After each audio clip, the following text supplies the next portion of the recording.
Hello guys, as soon as I become a quasi sage, I was summoned by the Empress. Episode 11 में आप सभी का welcome. आपको video पसंद आती है तो सब्सक्राइब, लाइक, शेयर, कमेंट जरूर करिएगा। और दोस्तों मेरे बैकअप चैनल टॉप मांगा एक्सप्लेन पे जाकर सब्सक्राइब जरूर कर लीजिएगा। और इसी के साथ अब चलते हैं आगे। एपिसोड की शुरुआत में हमको दिखाया जाता है अपने हीरो की ये बात सुनने के बाद में लियो वेई उससे गुस्साते हुए कहती है, क्या कहा आपने? आपको कुछ चर्चा करनी है? संयोग से मुझे भी आपसे कुछ चाहिए। और ये कहने के साथ में वो अपने पास से एक कागज अपने हीरो की तरफ फेंकते हुए गुस्से में कहती है, प्रिंसेस पिनयांग ने एक रॉयल वारंट आपके लिए जारी किया है जिसमें आप पर उसके मंगेतर जियांग त्यानही को सड़क पर तब तक मारने का मुकदमा किया गया है जब तक कि वह गंभीर रूप से बुरी तरह घायल ना हो गया। आप इस चीज को मुझे कैसे समझाएंगे? लियो वेई की ये बात सुनने के बाद में जो अपना हीरो होता है उस कागज को देखते हुए बहुत ज्यादा शॉक्ड हो जाता है और तभी शॉक्ड होते हुए कहता है, क्या जियांग त्यान की कोई मंगेतर भी है? फिर इस बात को सोचने के बाद में अपनी ठरकपन को ऑन करते हुए वो लियो वेई की तरफ देखते हुए कहता है, वैसे उसकी उम्र कितनी है और वो कहाँ रहती है और वो दिखती कैसी है?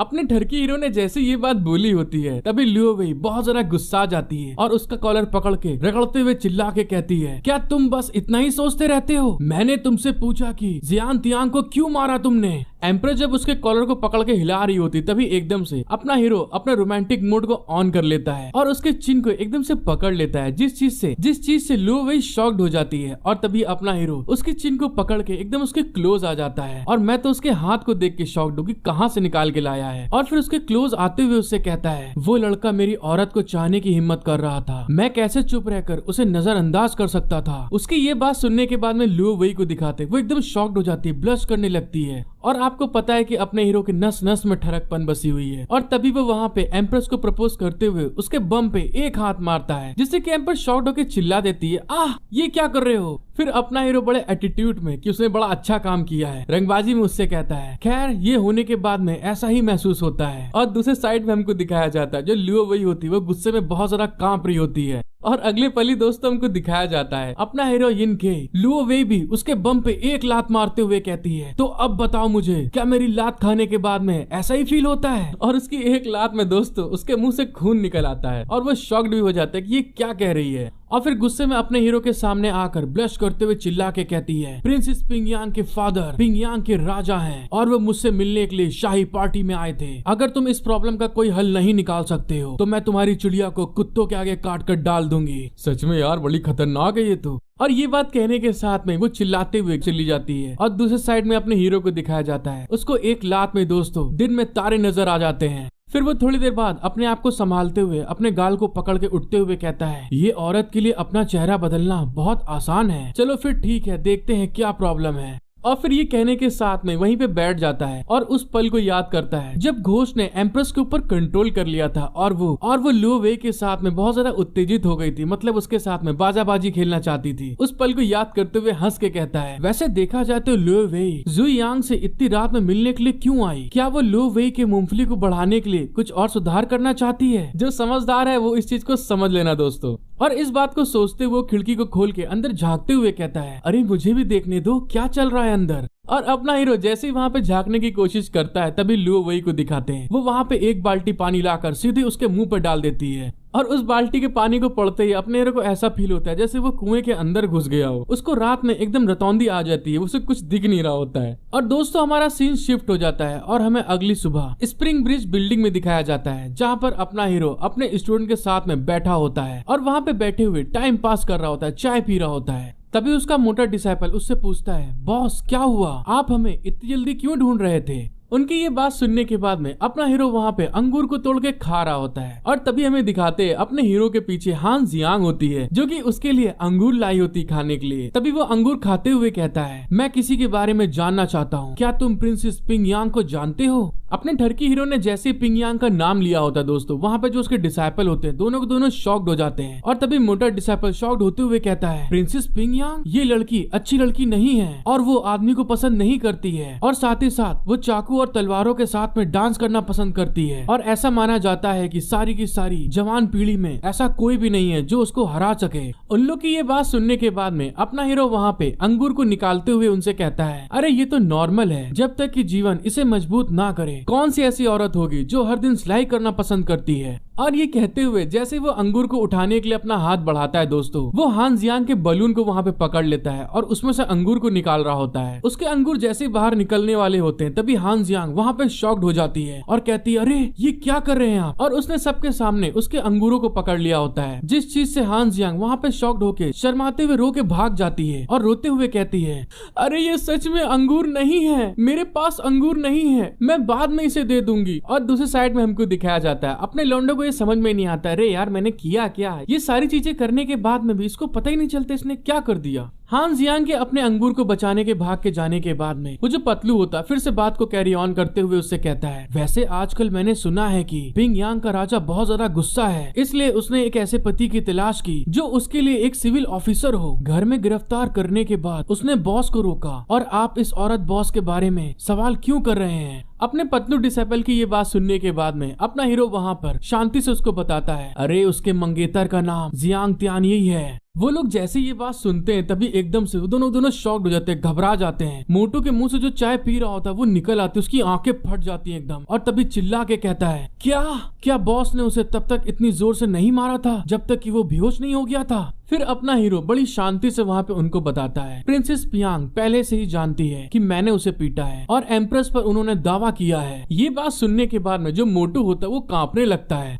फिर वहाँ पे जो पतलू डिसेबल होता है वो वहाँ पे अपने बचपन के दिन याद कर रहा होता है, जब वो लोग पियानगी के साथ में खेला कूदा करते थे। तभी वहाँ पे पियानगी उसको बुरी तरह से पटक के लुढ़का के वहाँ पे मार रही होती है और उन सबको एक बार में चित करके हंस रही होती है उनके ऊपर। उस चीज को फील करते हुए जो पतलू होता है बुरी तरह कांपने लगता है। फिर वो कांपते हुए अपने हीरो से कहता है, बॉस चलो पहले हम लोग चल के छुप जाते हैं, क्योंकि अपने लिए जिंदगी प्यारी है, जीतना जरूरी नहीं है। उन लोग की ये बात सुनने के बाद में जो अपना हीरो होता है बड़ी रंगबाजी से उनको कहता है, अगर तुम लोग को इतनी दिक्कत हो रही है तो ठीक है, तुम लोग चले जाओ, अगर ये सब मामला ठीक हो गया मैं तुम लोग को ढूंढ लूंगा। और अगले पली दिखाते जैसे अपने हीरो ने ये बात बोली होती, दोनों को दोनों वहाँ पे बहुत ज्यादा स्पीड में वहाँ से भागते हुए निकल जा रहे होते हैं। और तभी मोटू चिल्ला के कहता है, मुझे अपने फादर को 2 दिन के लिए काम धंधा बंद करने के लिए कहना पड़ेगा। और पतलू कहता है, मैं तो कुछ दिनों के लिए सफर पर निकल जाऊंगा। उन लोग को ऐसा करते हुए देख के अपना हीरो शॉक्ड हो जाता है। वो लोग जैसे ही वहाँ से गए थे और गेट बंद करा था तभी अचानक से गेट पे कुछ नॉक होता है और अगले पली हमें दिखाया जाता है मोटू और पतलू दोनों के दोनों हवा में उड़ते हुए गेट को तोड़ते हुए अंदर की ओर आ रहे होते हैं और अंदर गिरने के बाद वहाँ पे चिल्ला रहे होते हैं, बहुत तेज लग गई। ये चीज देखने के बाद में जो अपना हीरो होता है शॉक्ड हो जाते हैं एकदम से क्या हो गया। और दूसरी साइड हमको दिखाया जाता है गेट के उस तरफ बहुत ढेर सारे लोग खड़े होते हैं जिनकी शेडो दिखाई दे रही होती है, जिसको देखने के बाद में हान जियांग बहुत ज्यादा शॉक्ड हो जाती है और तभी चिल्ला के कहती है, हाय दैया रे, गुंडे आ गए क्या?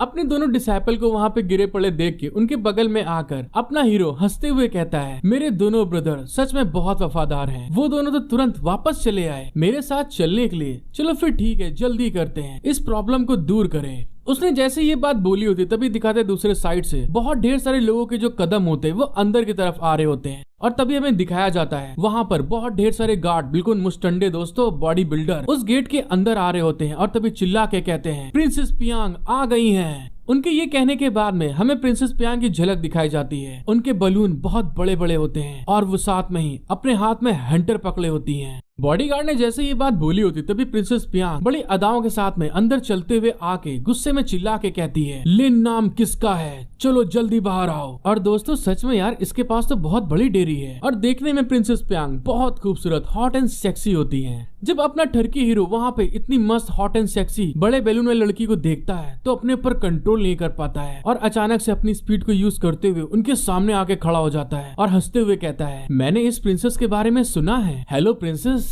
और ये कहने के साथ में वो उसके हाथों को पकड़ता है और चूमते हुए उससे कहता है, क्या मैं आपकी कुछ मदद कर सकता हूँ और क्या प्रिंसेस आज रात मेरे साथ रहना चाहती है? जैसे ही अपने हीरो ने ये बात बोली होती तभी दिखाते प्रिंसेस पियांग को वो गुस्से में एकदम से अपनी किक मार के उसको हवा में उड़ा देती है और चिल्ला के कहती है, तुम ठरकी कमीने, भाड़ में जाओ। अपना हीरो प्रिंसेस पियांग की टांग को देखने के बाद में बहुत ज्यादा एक्साइटेड हो जाता है और तभी अपने आप को संभालते हुए कहता है, वो सच में छोटी लड़की बहुत मजबूत है, क्या बात, मुझे ऐसी लड़कियां पसंद है। और तभी अपने आप को हीरो पीछे जाने से संभाल रहा होता है क्योंकि प्रिंसेस पियांग ने बहुत ज्यादा तेजी से लात मारी होती है। लात मारने के बाद प्रिंसेस पियांग अपने हीरो की तरफ देख के हंसते हुए उससे कहती है, मैं तुम्हें एक मौका देती हूँ, अगर तुम मेरा साथ देते हो तो मैं सब कुछ भूल जाऊंगी कि अभी तुमने क्या किया। प्रिंसेस प्यांग ने जैसे ये बात बोली होती तभी दिखाते हैं हमको उसके बॉडीगार्ड को। उसके बॉडीगार्ड वहाँ पे अपने कपड़े फाड़ते हुए अपनी मसल्स को शो ऑफ करना स्टार्ट कर देते हैं। फिर हमें दिखाते हैं जैसे ड्रैगन बॉल सीरीज में कैप्टन गिंजू की टीम थी दोस्तों, उसी तरह से एकदम ये भी एक नंबर के नौटंकीबाज बॉडीगार्ड होते हैं। वो वहाँ पे अपने कपड़े फाड़ने के बाद में बड़ा मस्त पोज देते हुए चिल्ला के कहते हैं, अरे ओ कुत्ते तुम मत लड़ो।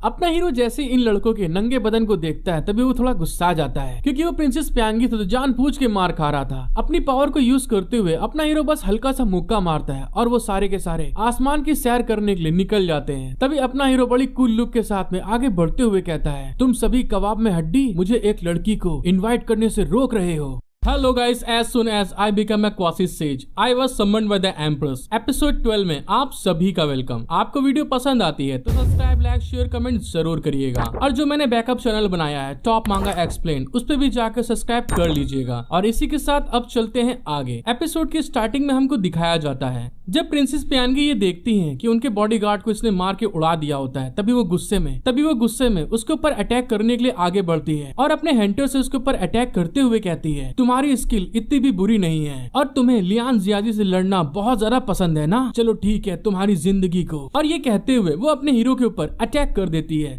जैसे प्रिंसेस प्यांगी का अटैक अपने हीरो के पास पहुंचता है तभी अपना हीरो हंसते हुए उसके अटैक से डॉज कर लेता है और साथ ही अपनी स्पीड को यूज करते हुए तुरंत जाता है और प्यांगी का हाथ पकड़ लेता है। फिर अपना हीरो लिन के प्यांगी का हाथ पकड़ने के बाद में उससे स्माइल करते हुए कहता है, वैसे आपने ये सही कहा था, आप लड़ाई की जगह चुनती हैं और शर्तें भी तय करती हैं, लेकिन अब आप अपने शब्दों को वापस नहीं ले सकती। अपने हीरो ने जैसे उसका हाथ पकड़ा होता है, प्रिंसेस प्यांगी वहाँ पे गुस्सा रही होती है कि इसकी हिम्मत कैसे हो गई पकड़ने की मेरा हाथ। फिर वहाँ पे अपने हीरो की तरफ देख के हंसते हुए कहती है चलो फिर ठीक है। और ये कहने के साथ में हमें दिखाया जाता है प्रिंसेस प्यांगी ने भी हमारे हीरो के अखरोट के ऊपर बहुत जोर से लात मार दी होती है, जिस तरह से एकेडमी में लो वही नहीं मारी होती है। और तभी चिल्ला के कहती है, अगर तुम मेरी जैसी लड़की का फायदा उठाना चाहते हो तो तुम अभी इस चीज के लिए बहुत छोटे हो। प्रिंसेस प्यांगी ने जैसे अपने हीरो की गोटियों के ऊपर अटैक किया होता है, लेकिन आपको पता ही है कि उसका क्वासी सेज वाली बॉडी है, जिस चीज से उसकी बॉडी बहुत स्ट्रॉन्ग हो गई है, अब उसको कोई फर्क नहीं पड़ता। तभी वो उसकी तरफ देख के स्माइल करते हुए कहता है, क्या बात, तो ठीक है तुमने मार लिया ना।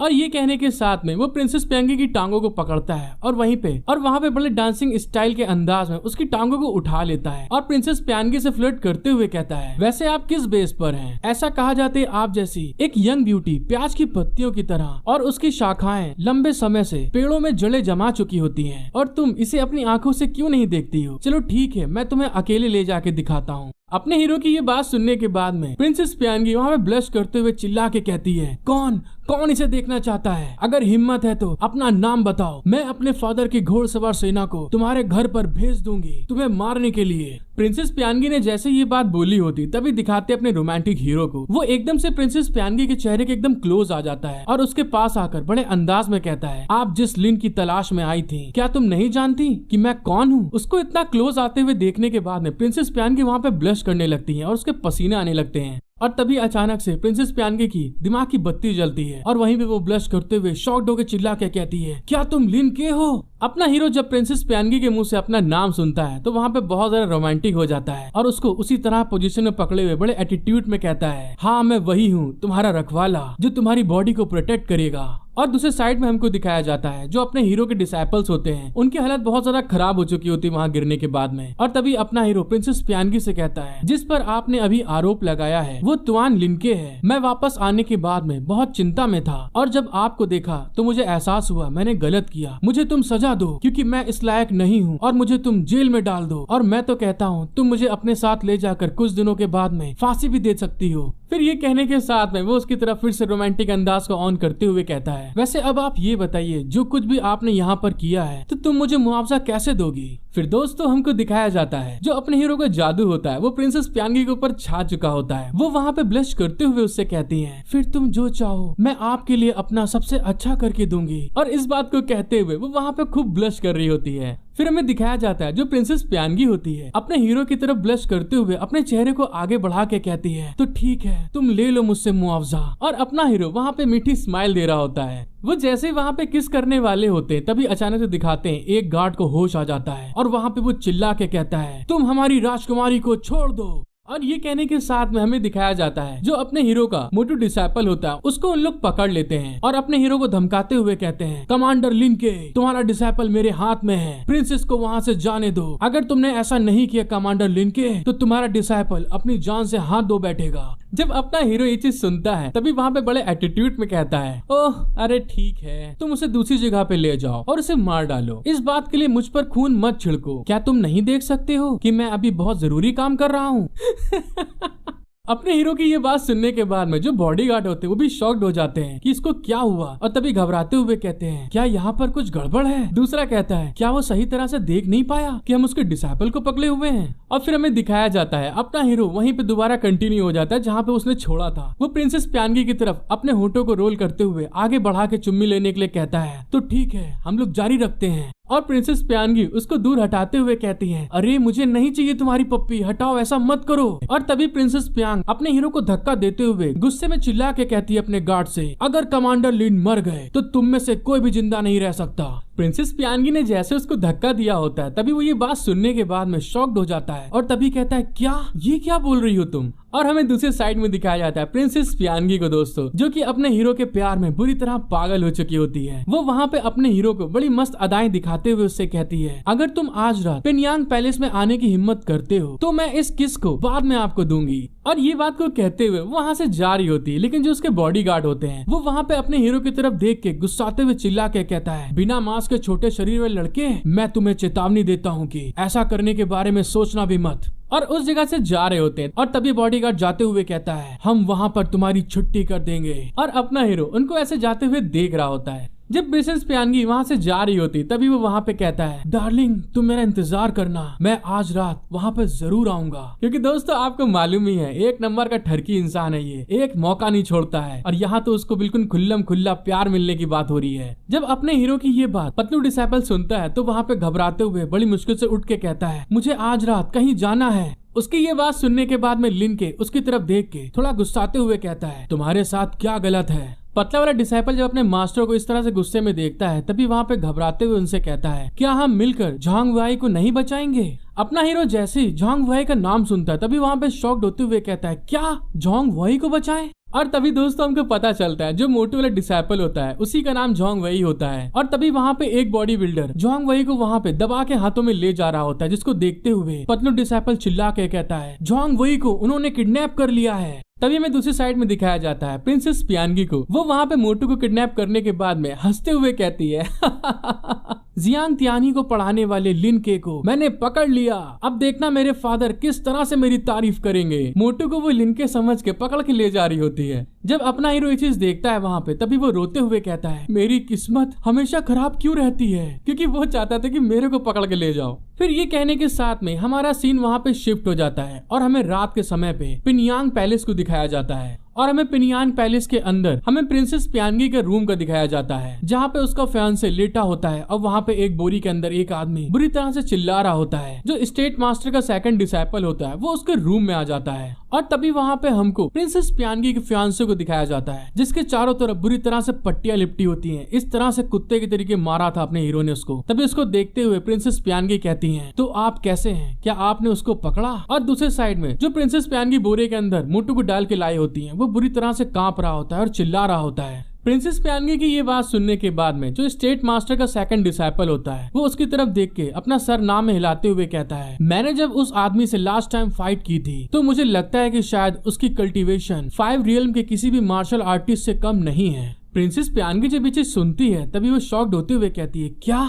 लेकिन मुझे इस चीज की कोई परवाह नहीं है कि एक सैनिक कितना मजबूत होता है, वो बदतमीज इस लायक नहीं है। जैसे प्रिंसेस प्यानगी ने ये चीज कहा होता है तभी दिखाते हैं हमको सेकंड डिसाइपल प्रिंसेस प्यानगी के पास में आकर उसके हाथ को पकड़ रहा होता है और उसका हाथ पकड़ के उसके क्लोज आने लगता है और हंसते हुए उससे कहता है, मेरी प्रिय यूनर यांग, अब आप अपने मास्टर के पास आ सकती हैं। आपके मास्टर के यहाँ होने पर लिंगफू अधिकारी अब आगे नहीं आ पाएंगे। उसका ऐसे करने के कारण जो प्यानगी होती है वो गुस्सा रही होती थोड़ा और तभी वहाँ पर उसके हाथ को झटक कर आगे बढ़ते हुए गुस्से में कहती है, अगर मुझे जियान त्यानी पसंद नहीं है तो इसका मतलब ये नहीं है कि मैं तुम्हें पसंद करती हूँ। मेरी नजरों में तुम जियान त्यानी जैसे आदमी की तरह बिल्कुल बेकार हो। उसकी ये बात सुनने के बाद में जो सेकंड डिसाइपल होता है वो थोड़ा शॉक्ड हो जाता है और तभी हमें दिखाया जाता है जो अपनी प्रिंसेस प्यांगी होती है वो तो अब किसी और को दिल ही दिल में बहुत चाहने लगी है और उसके बारे में सोचते हुए उसकी आंखों में एकदम दिल उभर आते हैं और तभी वो उससे कहती है, मैं केवल उसे पसंद करती हूँ। और साथ ही हमको पता चलता है वो जिसको पसंद करती है वो कोई और नहीं है, आदि तो उसका दिल चुराया गया है, वो हमारा ठरकी लौंडा एक नंबर लौंडियाबाज जिन के होता है, जिसके बॉडी फिगर को इमेजिन करते हुए जो अपनी प्रिंसेस प्यांगी होती है वो वहाँ पे ब्लश करते हुए कहती है, मेरे लिए केवल स्ट्रॉन्ग आदमी इस लायक हैं जिन्हें मैं पसंद कर सकती हूँ। प्रिंसेस प्यांगी की ये बात सुनने के बाद में सेकंड डिसाइपल वहाँ पर गुस्साते हुए चिल्ला के कहता है, तुम।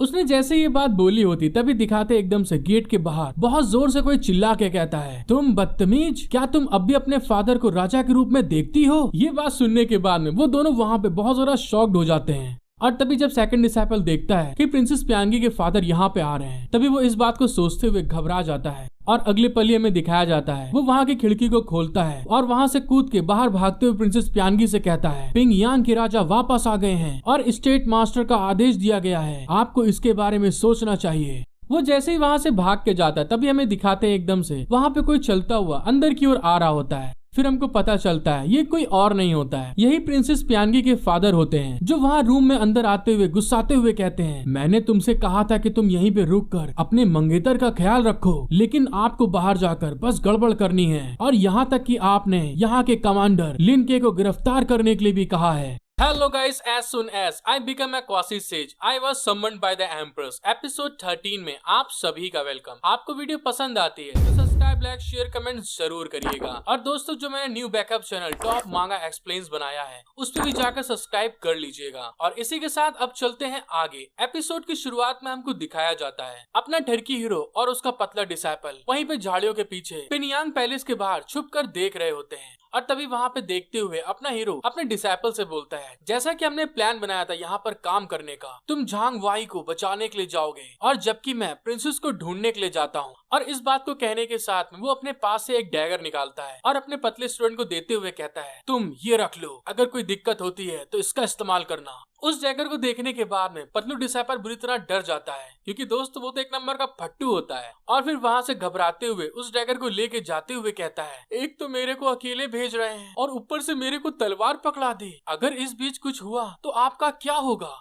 अपने डिसाइपल की ये बात सुनने के बाद में अपना कठोर लौंडा वहाँ पे खड़े होके बड़ी रंगबाजी से उससे कहता है, तुम मेरे बारे में इतना ज्यादा मत सोचो, मेरी बॉडी पर अभी भी कुछ स्ट्रॉन्ग हाथ हैं और इसके अलावा मैं प्रिंसेस को अपनी जिंदगी से नहीं जाने दूंगा और तुमको ही जोंग वाई को बचाना होगा। जब वो वहाँ पे ये बात को बोल ही रहा होता है तभी दिखाते हैं उतने में जो सेकंड डिसाइपल वहाँ खिड़की से भाग के गया होता है वो उनके पास से जंप लगा के जा रहा होता है। जब हीरो उसकी तरफ देखता है तो वहाँ पे स्माइल करते हुए कहता है, ओहो इसकी कितनी झंड किस्मत है क्योंकि मैंने इसको देख लिया है। और ये कहने के साथ में ही अपना हीरो वहाँ से उड़ के जाते हुए अपने डिसाइपल से कहता है, यहीं पर मेरा इंतजार करना। उसके ऐसा करने के कारण जो डिसाइपल होता है शॉक्ड हो जाता है कि मास्टर को एकदम से क्या हो गया। फिर सीन हमारा शिफ्ट हो जाता है और हमको दिखाया जाता है वो जो सेकंड डिसाइपल होता है बहुत ज्यादा जोर शोर से उस जंगल से निकल के जाने की कोशिश कर रहा था और उस जंगल से वहाँ से भाग के जाते हुए कहता है, मैं अगली बार प्रिंसेस प्यांगी के साथ अपने हाथ से ऐसा मौका नहीं जाने दूंगा। उसने जैसे ये बात को बोलते हुए आगे बढ़ रहा होता है तभी अचानक से अपना हीरो वहाँ पे अपनी स्पीड को यूज करते हुए उसके सामने आकर अपना एक घूंसा उसके आगे बढ़ा रहा होता है, जिसको देखने के बाद में वो जो सेकंड डिसाइपल होता है एकदम से घबरा जाता है, उसकी आंखें बाहर आ जाती है और तभी वो चिल्ला के कहता है, अरे ये कौन आ गया, मुझे जाने दो यहाँ से।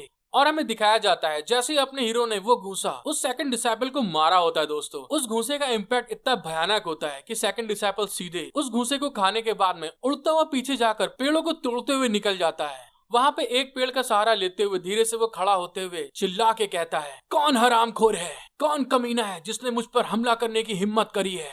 जब वो ये बात को बोल ही रहा होता है तभी दिखाते हैं दूसरे साइड में अपना हीरो वहाँ पे एक सेब को तोड़ के उसके साथ खेल रहा होता है और फिर वहाँ पे उस सेब को खाते हुए बड़े एटीट्यूड में उससे कहता है, तुम सच में बहुत बकवास करते हो, मैं तो बस यहीं पे खड़ा हूँ और तुम ही वो हो जो बिना वजह मेरे हाथ पर अपने चेहरे से हमला क्यों कर रहे हो। जब सेकंड डिसेपल अपने हीरो को वहाँ पे देखता है तभी बहुत जरा घबरा जाता है, उसके पसीने आने लगते हैं। तभी वो चिल्ला के कहता है, क्या तुम पकड़े नहीं गए और तुम मेरा पीछा क्यों कर रहे हो? और ये कहने के साथ में उसके पास एक पोटली होती है जिसको वो तुरंत वहाँ पे सामने निकालता है और उसके अंदर एक बहुत बड़ा भूत होता है। उस पोटली को वहाँ पे खोलते हुए गुस्से में अपने हीरो के ऊपर उस भूत से अटैक करते हुए चिल्ला के कहता है, तुम हरामखोर अब मरो।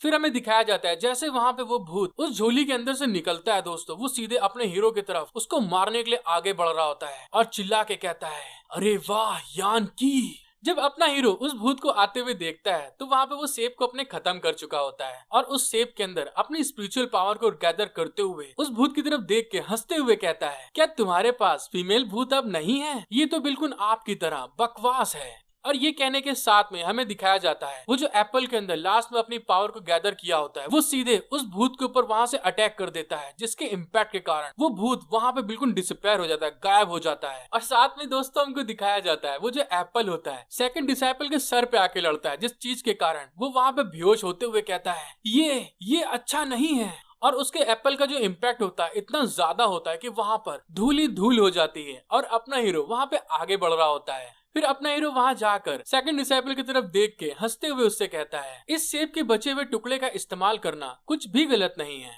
और उसके ये कहने के साथ में हमारा सीन शिफ्ट हो जाता है और हमको दोबारा प्रिंसेस पियांगी के रूम को दिखाया जाता है जहाँ पर उसके फादर खड़े होकर उसको डांट रहे होते हैं। और तभी प्रिंसेस पियांगी वहाँ पर अपने फादर से कहती है, जियान जैसे ऐसे बेकार व्यक्ति को इतनी बुरी तरह से पीटा गया कि वो बेहोश हो गया और उसके कारण हमारे पैलेस की रेपुटेशन खराब हो गई है। अब दोस्तों जब दिल में अपना हीरो आ गया है तो दूसरा कहाँ से आएगा? अब कुछ ना कुछ तो बहाने बनाने ही पड़ेंगे ना। फिर वो अपने फादर की तरफ देख के थोड़ा घबराते हुए कहती है, अगर मैंने कमांडर लिन को गिरफ्तार कर लिया तो इसमें क्या गलत है? क्योंकि दोस्तों प्रिंसेस पियांगी ये सोच रही है कि उस बोरे के अंदर अपना हीरो है। अपनी बेटी की ये बात सुनने के बाद में जो पिनियांग के राजा होते हैं वो बहुत सारा गुस्सा जाते हैं और तभी चिल्ला के कहते हैं, क्या मुझे आपको पूरी तरह से बंद नहीं कर देना चाहिए? और मैंने ही तुमको बहुत बिगाड़ा है। और ये कहने के साथ में उस बोरे की तरफ इशारा करके चिल्ला के कहते हैं, जियांग त्यानी के मामले अभी भी जटिल हैं, जबकि कमांडर लिन एक भरोसेमंद व्यक्ति हैं, तो इसलिए कमांडर लिन को तुरंत छोड़ दो। अपने फादर की ये बात सुनने के बाद में प्रिंसेस पियांगी बड़ी मुश्किल से वहाँ जाती है और घबराते हुए उस झोले को खोलते हुए कहती है, ओहो अरे नहीं, तो अब मैं कमांडर लिन को छोड़ दूं? लेकिन ऐसा करने के कारण क्या मुझे सजा नहीं दी जा सकती? प्रिंसेस पियांगी ने जैसे ये बात बोली होती तभी उतने में उनका एक गार्ड आ जाता है और वहाँ आकर चिल्ला के कहता है, सर कमांडर लिन आपसे मिलने आए हैं। अपने गार्ड की जैसे ही वो दोनों बात सुनते हैं तभी अचानक से दिखाते हैं प्रिंसेस पियांगी को। वो शॉक्ड हो जाती है और चिल्ला के कहती है, क्या ये कैसे हो सकता है? और दूसरे साइड में हमको उसके फादर को दिखाया जाता है, वो भी शॉक्ड होते हुए चिल्ला के कहते हैं, क्या आप सचमुच गलत सुन रहे होंगे? देखो वहाँ पर कोई और तो नहीं है जो अपने आप को कमांडर लिन कहता हो। उन्होंने जैसे ये बात बोली होती तभी दिखाते हैं पीछे की तरफ से अपना ठरकियों वहाँ पर हंसता हुआ चल के आगे की ओर आ रहा होता है। अब वहाँ पे आने के बाद में बड़े मजे से कूल लुक देते हुए कहता है, जब से मैंने काम करना शुरू किया है तब से कभी भी लिन कोई भी अदालत में नहीं गया है, और अगर राजा मुझे नहीं जानते हैं तो इसमें कोई आश्चर्य की बात नहीं है। जब प्रिंसेस पियांग वहाँ पर अपने हीरो को देखती है तो बहुत ज्यादा घबरा जाती, शॉक्ड हो जाती है, उसकी आंखें एकदम फटी की फटी रह जाती हैं। और तभी वो उसकी तरफ इशारा करते हुए कहती है, ये तो सचमुच आप हैं। और तभी वहाँ पर अपना हीरो आकर राजा के सामने ग्रीट करते हुए कहता है, घरेलू मामलों के ब्यूरो कमांडर इन चीफ लिन के ने पिनियांग के राजा और राजकुमारी से मुलाकात करने के लिए आया है, और आज मैं बिन बुलाए उनसे मिलने आया हूँ क्योंकि मेरा एक स्टूडेंट लापता हो गया। अपने हीरो लिनके की ये बात सुनने के बाद में जो पिनियांग के राजा होते हैं वहाँ पे उससे स्माइल करते हुए कहते हैं, कमांडर लिन आज की युवा पीढ़ियों को लीड करते हैं और इस चीज के लिए इस राजा को दोषी ठहराया जाना चाहिए। ये वास्तव में हमारे बीच में एक गलतफहमी है। जैसे पिनियांग के राजा ने ये बात बोली होती तभी दिखाते एकदम से उस बोरे के अंदर से मोटू बाहर निकल के चिल्ला के कहता है, चीफ कमांडर देखो मेरी क्या हाल कर दी इन्होंने। और फिर वहाँ उस बोरे से भागता हुआ सीधे जाता है और अपने हीरो के पैर को पकड़ के रोते हुए कहता है, कमांडर लिन आखिरकार आप आ गए। मैं स्पेशल ट्रेनिंग लेने वाला एक स्टूडेंट हूँ। मैं आपसे इंसानियत के नाते आपके द्वारा चुना गया नंबर 1 टैलेंट अब तक यहाँ पर फंसा हुआ था। आपको मेरा बदला लेने में मेरी मदद करनी चाहिए। अपने स्टूडेंट की ये बात सुनने के बाद में अपने हीरो को दिखाते हैं, वो वहाँ पे गुस्से में पिनियांग के राजा को घूर रहा होता है और तभी उनसे कहता है, ओह अच्छा तो ये बात है, मुझे नहीं पता था कि पिनियांग के राजा ये सब करने में क्यों शामिल हुए। पिन्यांग के राजा जैसे अपने हीरो की ये बात सुनते हैं तभी वहाँ पे शॉक्ड हो जाते हैं और तभी उससे घबराते हुए कहते हैं, मैं तुमसे सच बता रहा हूँ, ये सिर्फ एक गलत फहमी है। और ये राजा बिना सोचे समझे अपने एम्परर के प्रति पूरी तरह से वफादार है। और ये कहने के साथ में वो अपने हीरो की तरफ देख के गुस्साते हुए सोचता है, यहाँ पे जो कुछ भी हो रहा है वो सिर्फ एक गेम है जो इस लड़के के द्वारा फैलाया गया है। वो जैसे इस बारे में सोच ही रहे होते तभी दिखाते हैं उनके छत की तरफ। वहाँ की छत एकदम से टूटने लगती है, जिसको देखने के बाद में जो पिन्यांग के राजा होते हैं वो शॉक्ड हो जाते हैं कि अब ये क्या हो रहा है। वहाँ की छत जैसे ही टूटती है तभी हमें दिखाया जाता है सेकंड डिसेपल, जो बुरी तरह से नंगा होता है और वहाँ पे नीचे आते हुए वो बुरी तरह रो रहा होता है क्योंकि अपने हीरो ने इसके हाल बहुत बेहाल कर दिए होते हैं। जब सेकंड स्टूडेंट वहाँ पे गिर रहा होता है तभी अचानक से अपना हीरो उसकी तरफ देख के गुस्सा के चिल्लाते हुए कहता है, वहाँ एक हत्यारा है, राजा और राजकुमारी की रक्षा करो। और तभी दोस्तों अपनी स्पीड का यूज करते हुए वो तुरंत वहाँ पे जाता है और सेकंड स्टूडेंट के मुंह पे एक घूंसा मारता है, जिससे कि उसकी आंखें एकदम बाहर आ जाती हैं। और अगले पल ही हमें दिखाया जाता है जो अपने हीरो की फिस्ट होती है इतनी ज्यादा मजबूत होती है और इतनी ज्यादा पावरफुल होती है कि सेकंड डिसेपल दूसरी दीवार पे जाकर वहाँ पे बिल्कुल चिपक जाता है और वहाँ पे आवाज आती है, बूम।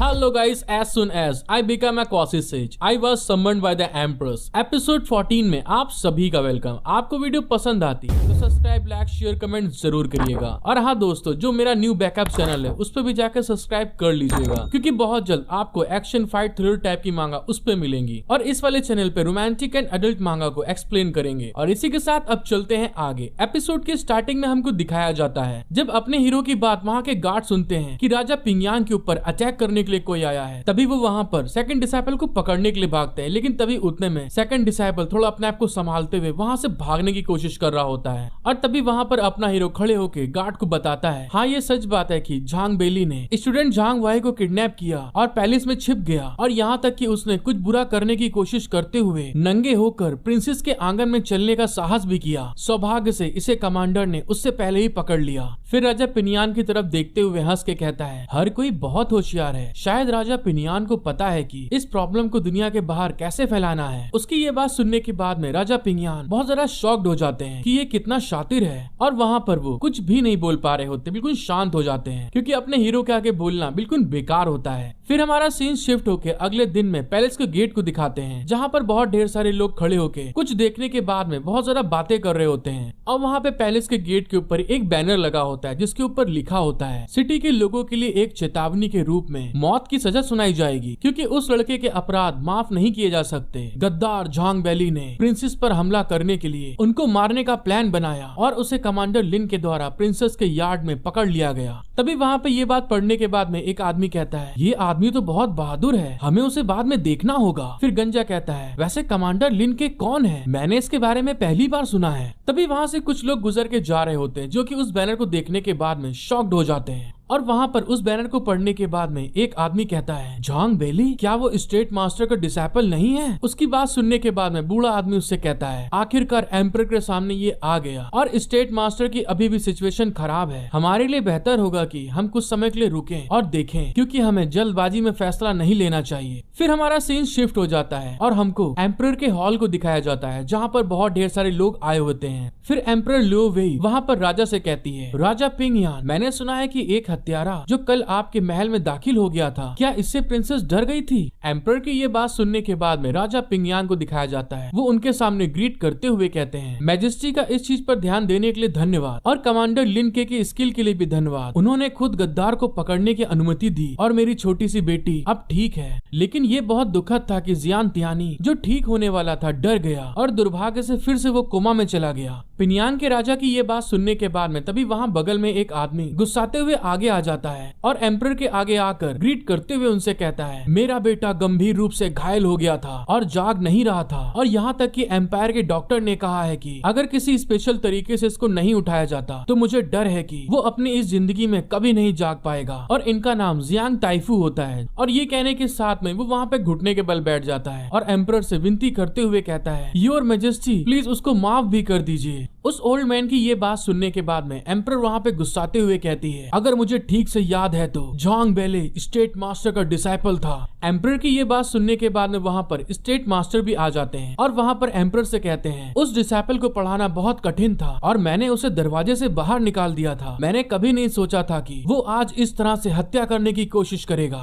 और फिर एम्परर से विनती करते हुए कहता है मुझे आशा है कि मेजेस्टी इस तरह के बदतमीज लड़के को सत्य के मार्ग को दिखाने के लिए कठोर दंड देंगे। स्टेट मास्टर की ये बात सुनने के बाद में हमको लियो वेई को दिखाते, वहाँ पे वो चिल्ला के उनको शांत करते हुए कहती है ये तो सच में बहुत अच्छा है, लेकिन क्या वो डिसाइपल स्टेट मास्टर के देख रेख में नहीं था? इस गलती से बचना बहुत मुश्किल है और साथ ही आपकी 1 साल की पेमेंट रोक दी जाएगी। यहाँ पर जितने लोग भी आए हैं इस चीज को एक चेतावनी की तरह लें कि आगे कभी ऐसा नहीं होना चाहिए। एम्परर की ये बात सुनने के बाद में जो स्टेट मास्टर होता है वहाँ पे बहुत ज्यादा गुस्सा आने लगता है और तभी कहता है उफ, अब मैं क्या करूँ। जब स्टेट मास्टर वहाँ पे गुस्सा ही रहा था तभी एम्परर वहाँ पे कहती है और जहाँ तक कमांडर लिनके का सवाल है, क्योंकि उसने अपना काम अच्छे से किया है इसलिए उसको रिवॉर्ड लेने के लिए पैलेस में बुलाया जाएगा। और ये बात को कहने के साथ में एम्परर वहाँ पे अपने मन में सोचती हैं मैंने तो ये कभी नहीं सोचा था कि लिनके इतना अच्छा काम करेगा और मुझे इस काम के लिए उसे कैसे कहना चाहिए। नहीं नहीं, यहाँ पर बहुत सारे लोग हैं। और ये कहते हुए वो वहाँ पे ब्लश कर रही होती है। फिर हमें दिखाया जाता है वहाँ पे जो एम्परर होती है वो वहाँ पे इतना ज्यादा ख्यालों में डूब गई होती है कि सामने वाला क्या बोल रहा है उनको कुछ फर्क ही नहीं पड़ रहा होता है। और तभी वहाँ पे उनका सलाहकार आके उनके कान में कहता है माय एम्परर, कमांडर लिन यहाँ नहीं है। जब लियो वेई अपने सलाहकार की ये बात सुनती तभी बहुत ज्यादा गुस्सा आ जाती है और अपने मन में सोचती है वो हरामखोर टर्की कमीना इंसान, अब देखना मैं तुम्हारा कैसा ख्याल रखूंगी, बस तुम मेरे सामने आ जाओ एक बार लिनके।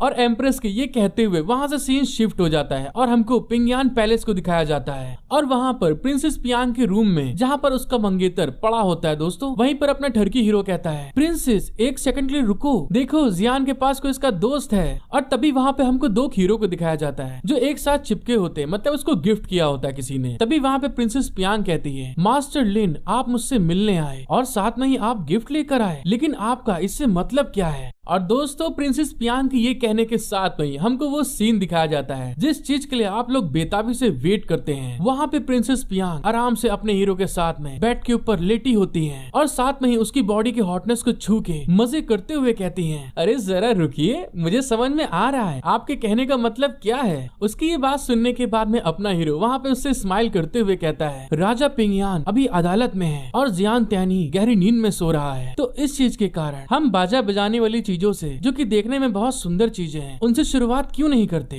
अपने हीरो की ये बात सुनने के बाद में प्रिंसेस पियांग को दिखाते हैं, वो वहाँ पे ब्लश करते हुए कहती हैं अच्छा तो आप अपने इंस्ट्रूमेंट की बात कर रहे हैं और मुझे लगता है कि आप मेरे इंस्ट्रूमेंट को टोन करना जानते हैं, तो ठीक है प्लीज इसे ध्यान से देखना और अगर मैं अच्छा करती हूँ तो मेरी तारीफ जरूर करना। और दोस्तों मैं इस जगह को डिटेल से कुछ नहीं बताऊंगा, समझदार इंसान खुद समझ जाएंगे। फिर हमें कुछ समय बाद का सीन दिखाया जाता है जो तोता और मैना होते हैं दोनों के दोनों वहाँ पर एक दूसरे के इंस्ट्रूमेंट को लेके ट्यून करना शुरू कर देते हैं और वहाँ पर खूब जोर जोर से म्यूजिक इंस्ट्रूमेंट की आवाज आ रही होती है। फिर हमारा सीन शिफ्ट हो जाता है और हमको 1 घंटे बाद का सीन दिखाया जाता है। वहाँ पर अपने हीरो का मोटा डिसाइपल भाग के आता है और गेट को खोल के घबराते हुए चिल्ला के कहता है बॉस बहुत बड़ी प्रॉब्लम हो गई है। जब वो ये बात को कह रहा था तभी दिखाते हमको जो अपने टर्की लौंडा होता है जियान त्यानी को वो जो फ्रूट लाया होता है वो उसको जबरदस्ती खिला रहा होता है मुंह में, वो उसको जबरदस्ती खिला रहा होता है और पट्टी भी नहीं हटाता है, बस धक्का देता चला जाता है, जिस चीज के कारण जियान त्यानी को बहुत दिक्कत हो रही होती है। फिर उस मोटू की ये बात सुनने के बाद वो कुछ भी रिएक्शन नहीं देता है और तभी जियान त्यानी की प्यार से सेवा करते हुए कहता है अरे तुम तो मेरे बहुत अच्छे भाई हो, मुंह खोलो और थोड़ा सा और खा लो। और दूसरे साइड में दोस्तों हमको जियान त्यानी को दिखाया जाता है जिसकी हालत बुरी हो चुकी होती है। फिर जब मोटू देखता है कि बॉस उसकी बात नहीं सुन रहा है तभी वो फिर कहता है किसी ने झांग बेली को बचाने के लिए अदालत में हमला किया है और अधिकारियों और सैनिकों के साथ में लड़ाई की। जब अपना हीरो ये बात सुनता है तभी उसकी वहाँ पे हट जाती है और तभी वो गुस्से में चिल्ला के कहता है क्या प्रिंसेस ने अभी अभी अपने पति को खोया है और मैं यहाँ पर अपना प्रेम दिखाने के लिए आया हूँ, लेकिन मुझे उम्मीद नहीं थी कि प्रॉब्लम पैदा करने वाला कोई और है। और ये कहने के साथ में वो वहाँ पे गुस्से में बाहर की तरफ जाते हुए चिल्ला के कहता है तो ठीक है मुझे देखने दो कि वहाँ पर गड़बड़ करने की हिम्मत कौन करता है। और उसको ऐसे जाते हुए देख के जो मोटा डिसाइपल होता है वो शॉक्ड हो जाता है। फिर वो पलट के जियान त्यानी की तरफ देख के शॉक्ड होते हुए कहता है क्या जियान त्यानी अभी जिंदा नहीं है। और जियान त्यानी अपने हाथ को ऊपर उठा के चिल्ला रहा होता है प्लीज मेरी मदद करो, मेरे मुंह से फल को निकालो। फिर हमारा सीन शिफ्ट होके जेल का दिखाया जाता है जहाँ पे झांग बेली को रखा जाता है। वहाँ पे एकदम से बहुत जोर का धमाका होता है और उस धमाके के कारण हमें दिखाया जाता है वहाँ पे जितने भी सैनिक होते हैं आसपास वो सारे के सारे घायल हो जाते हैं और वहाँ पर बुरी तरह से हवा में उड़ते हुए पीछे जाके गिर रहे होते हैं। फिर हमको पता चलता है वो जो धमाका किया होता है किसी नकाबपोश आदमी ने किया होता है जो कि झांग बेलो को अपने कांधे पे लाद के उस जेल से भागते हुए चिल्ला के कहता है, एम्पायर पैलेस के कुत्तों यहाँ से चले जाओ। और इस बात को कहने के साथ में वहाँ से हंस के जाते हुए उनकी मौज लेते हुए कहता है यहाँ पर जो भी लोग हैं मुर्गियों और कुत्तों की तरह हैं जो एक ग्रुप में अभी भी इस अंकल को पकड़ना चाहती है, मैं जाने वाला हूँ। उसने जैसे ये बात बोली होती तभी बगल में कुछ देखने के बाद में वो बहुत ज्यादा शॉक्ड हो जाता है और हमको पता चलता है उस आदमी के ऊपर एक वेपन से अटैक कर दिया होता है और वो वेपन सीधे उस मास्क वाले बंदे की तरफ बढ़ रहा होता है, जिस चीज को देखकर वो शॉक्ड हो जाता है। वो नाइफ जैसे उसके पास आने वाला होता है तभी अचानक से वो जो मास्क वाला आदमी होता है वो वहाँ पे मुड़ जाता है और उस अटैक को डॉज करके अपने आप को बचा लेता है।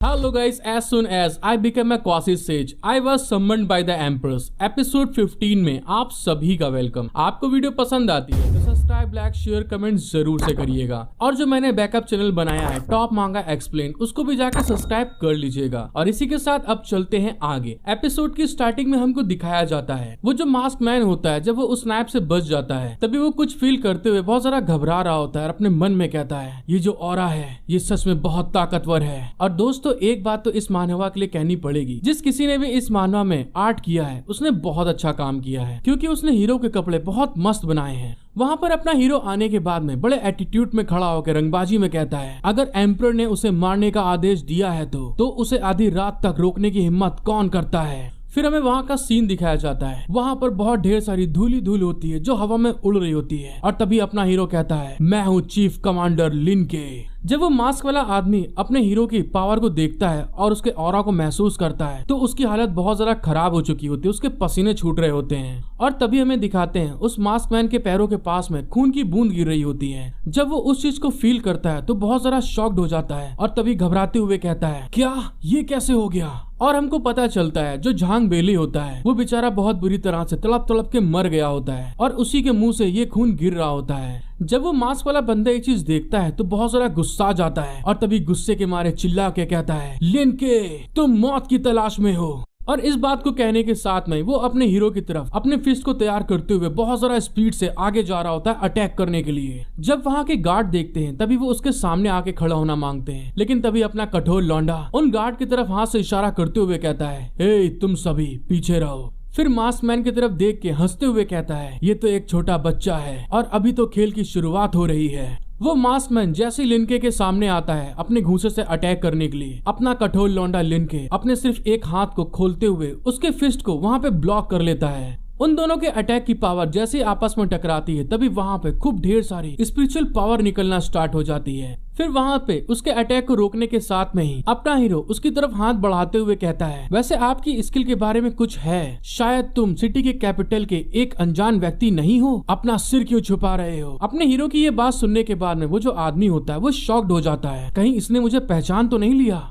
और फिर वहाँ पर गुस्से में अपने हीरो के ऊपर एक स्लैश अटैक करते हुए कहता है तुम सोच भी नहीं सकते कि मैं कौन हूँ। उसने जैसे अटैक किया होता है अपने हीरो ने भी छोटा सा अटैक करता है जिसके इम्पैक्ट के कारण दोनों के दोनों वहाँ पे उस जगह से पीछे की तरफ सरकते चले जाते हैं। अपना कठोर लौंडा जब उसकी इस तरह की पावर को देखता है तो बहुत ज्यादा खुश हो जाता है और तभी चिल्ला के कहता है वाओ क्या बात, आप तो लगभग मेरे जितनी पावर को यूज कर सकते हैं। जैसे अपने हीरो ने वहाँ पे ये बात को कही होती है तभी दिखाते हैं हमको वो जो मास्क मैन होता है वहाँ पर वो अपनी पावर को रिलीज करना स्टार्ट कर देता है और साथ ही वहाँ पर अपनी एक स्किल को यूज करते हुए लिनके से कहता है QI जारी रखो लिनके, ऐसा लगता है कि आप अभी भी 6 रियल्म के ग्रेट गुरु के साथ नहीं लड़े हैं। उसने जैसे ये बात बोली होती तभी दूसरे साइड में हमको दिखाया जाता है जो अपना हीरो होता है अपनी स्पिरिचुअल पावर को रिलीज करना स्टार्ट कर देता है और अपनी पावर को रिलीज करते हुए उस फाइट में सीरियस होके कहता है 6 रियल्म और 100 दायरे के बीच का अंतर केवल हेटियन वॉरियर पर लागू होता है, लेकिन मैं इसे एक्सेप्ट नहीं करता हूँ। और ये कहने के साथ में अपना हीरो वहाँ पर अपनी पूरी की पूरी पावर को वहाँ पर रिलीज करना स्टार्ट कर देता है। वो जैसे ही वहाँ पर अपनी पावर को रिलीज करता है वहाँ पर उसी की तरह पूरी की पूरी एक स्पिरिचुअल फॉर्म में दूसरा लिनके बन के तैयार हो जाता है और यहाँ पर हमको अपने हीरो की एक नई फॉर्म को दिखाया जाता है। जब वो मास्क मैन इस तरह की पावर को देखता है तो बहुत ज्यादा शॉक्ड हो जाता है और घबराते हुए उसके पसीने निकलने लगते हैं और तभी वो चिल्ला के कहता है तुम्हारे पीछे क्या है ये। उसने जैसे ये बात बोली होती तभी अपना हीरो सिर्फ उसकी तरफ इशारा करता है उंगली से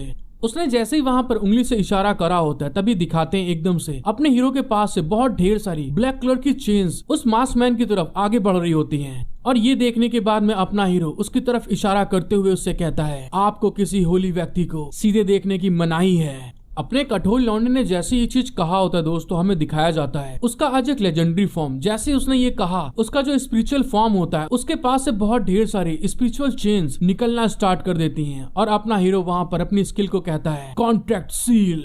जब वो मास्क मैन इस तरह की पावर को देखता है तो उसकी आंखें बुरी तरह फटी की फटी रह जाती हैं और उसकी आंखों में कुछ होना स्टार्ट हो जाता है। और अगले पल हमें दिखाया जाता है वो जो मास्क मैन होता है उसको बुरी तरह दर्द होना स्टार्ट हो जाता है और वहां वो दर्द के मारे छटपटाते हुए कहता है, ये क्या हो रहा है। उस मास्क मैन को इतना ज्यादा दर्द हो रहा होता है कि उसकी आंखों से बुरी तरह खून निकलना स्टार्ट हो जाता है। उसकी आंखें रेड हो चुकी होती हैं और वो वहां पर अपने सर को पकड़े हुए कहता है, आखिरकार मेरी आंखों में क्या दिक्कत है। जब वो ये बात को बोल ही रहा होता है तभी दिखाते हैं हमको दूसरे साइड में एक अलग तरह की सील दोस्तों, जिसके अंदर से बहुत ढेर सारी स्पिरिचुअल पावर निकल रही होती है। और फिर हमें पता चलता है वो जो सील होती है वो सीधे अपने हीरो के माथे पे जाकर अटैच हो चुकी होती है। और उस सील के इम्पैक्ट के कारण अपने हीरो की जो आंखें होती हैं उसकी आंखों का कलर पूरी तरह चेंज हो चुका होता है। और तभी अपना हीरो वहां पे कहता है, तुम्हें क्या लगता है तुम अपने टॉप लेवल तक पहुंच गए हो। और ये कहने के साथ में वो अपनी स्पिरिचुअल पावर की तरफ देखते हुए कहता है, एंशिएंट कॉन्टेक्ट सील सच में बहुत ज्यादा पावरफुल है। लुओ वेई दूसरी रिल्म की कल्टीवेटर है। मैं अपनी पूरी ताकत के साथ एक कप चाय के समय में 3 रिल्म की होली बॉडी की पावर को लगभग समझ सकता हूँ। जब अपना हीरो हम लोगों को ये सब बातें बता ही रहा था तभी दिखाते हैं दूसरे साइड में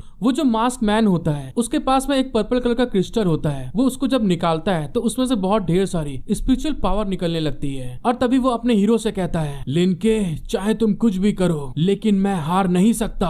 उस मास्क मैन ने जैसे ही वहां पर उस क्रिस्टल को एक्टिवेट करा होता है वहां से बहुत ढेर सारी लाइट निकलना स्टार्ट हो जाती है। फिर हमको पता चलता है उसने वहां पर किसी अलग तरह की पावर को यूज किया होता है। उसकी उस पावर के कारण वहां पर वो हवा में तैर रहा होता है और उसके चारों तरफ एक बहुत बड़ी खोपड़ी निकल के चली आती है, स्वर्ग को निकलने वाली खोपड़ी। और ये कहने के साथ में वो वहां पर अपनी वो स्किल को यूज करते हुए सीधे अपने हीरो की तरफ अटैक कर देता है और वो एनर्जी सीधे अपने हीरो की तरफ जा रही होती है। जब अपना हीरो उस अटैक को देखता है तभी हंसते हुए कहता है अरे ये तो एकदम जोकर जैसा अटैक है। और तभी हमें दिखाते हैं ये बोलने के साथ में ही अपना हीरो वहां पर एक अपनी पावर को रिलीज करता है और सीधे वो जो एनर्जी से बनी हुई खोपड़ी इसके ऊपर अटैक करने के लिए आ रही होती है वो उस खोपड़ी के ऊपर अटैक कर देता है। अपने हीरो ने जैसे उसके ऊपर अटैक करा होता है वो जो खोपड़ी होती है 4 हिस्सों में कट कर वहां पर डिसअपीयर होना स्टार्ट हो जाती है। और तभी वहां पर डिसअपीयर होते हुए उसके अंदर से वही पर्पल कलर वाला क्रिस्टल बाहर निकलता है। लेकिन तब तक हमें दिखाया जाता है वो जो मास्क मैन होता है वो झांग बेले को लेके वहां से उछलता हुआ बिल्डिंग टू बिल्डिंग निकल गया होता है। जब अपना हीरो लिनके उसको भागते हुए देखता है तभी कहता है, वो सच में कितना प्यारा लड़का है लेकिन वो मेरा नाम जानता है और साथ ही भूतों को कंट्रोल करने की उसके पास स्किल है, इसलिए मुझे लगता है कि वो स्टेट मास्टर का सबसे पुराना डिसाइपल है। लिनके वहां पर अपनी पावर को डिसअपीयर करने के बाद में सामने देखता है तो उसको वहां पर वही पर्पल कलर वाला क्रिस्टल दिखता है। जब अपना हीरो उस क्रिस्टल को देखता है तो बहुत ज्यादा खुश हो जाता है और साथ में ही उसके पास जाकर उसको उठा के हंसते हुए कहता है, क्या बात लिंगशी, ये क्रिस्टल तो किसी की कल्टीवेशन को सुधार करने के लिए बहुत बढ़िया चीज है और मुझे लगता है कि लियो वेई के लिए ये बहुत बढ़िया होगा। और इस बात को सोचते हुए वो वहां से बिल्डिंग टू बिल्डिंग सीधे पैलेस की तरफ जा रहा होता है लियो वेई से मिलने के लिए। और वहां पर जाते हुए बड़ी क्रीपी स्मेल दे के कहता है, अगर उस छोटी लड़की ने मेरे आगे अलग अलग 18 पोज बढ़िया से नहीं बना के दिखाए तो मैं उसको एक क्रिस्टल नहीं दूंगा। और अपने हीरो के ये कहने के साथ में ही हमारा सीन शिफ्ट हो जाता है और हमको दिखाया जाता है लियो वेई का रेस्ट रूम। जब अपना हीरो लिनके वहां पर आता है तभी वहां पर कुछ देखते हुए शॉक्ड होते हुए कहता है, अरे मैं समझा नहीं आखिर यहाँ पर क्या चल रहा है। एम्परर लियो वेई जो होती है वो बहुत ज्यादा गुस्से में होती हैं क्योंकि अपना हीरो रिवॉर्ड लेने के लिए वहां पर नहीं पहुंचा था, जिस कारण से उन्होंने गुस्से में गेट पर पोस्टर लगा रखा होता है, लिनके और भूतों का अंदर आना सख्त मना है। जब लिनके उस पोस्टर को देख रहा होता है तभी वहां पे सलाहकार लिनके से हंसते हुए कहता है, सुबह जब दरबार लगी थी तब आपको दरबार में बुलाया गया था लेकिन आप वहां पर नहीं पहुंचे, इस कारण से वो अभी आपसे गुस्सा है और मुझे लगता है कि आपको बाद में वापस आना चाहिए।